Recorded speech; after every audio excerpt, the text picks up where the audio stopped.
প্রার্থী রাজশাহী ১।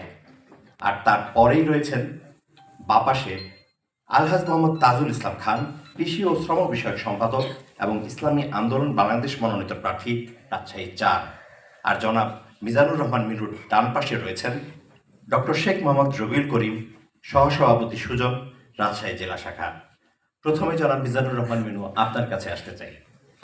আপনার কাছে জানতে চাই, এবার যদি আপনি নির্বাচিত হবেন তবে কি করবেন? আমরা জানি যে রাজশাহীর বেশ কিছু সমস্যা রয়েছে, অপ্রশস্ত সড়ক অবকাঠামো, গৃহস্থালী গ্যাসের তীব্র সংকট, তরুণদেরও একটা বড় অংশ মাদকে আক্রান্ত।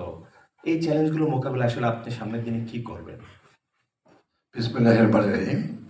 আমি প্রথমেই ডিবিসি পরিবারের সকলকে শুভেচ্ছা জানাই। আমি আমার ভাই ভোজকে আমি শুভেচ্ছা জানাই। আমার সঙ্গে উপস্থিত আমার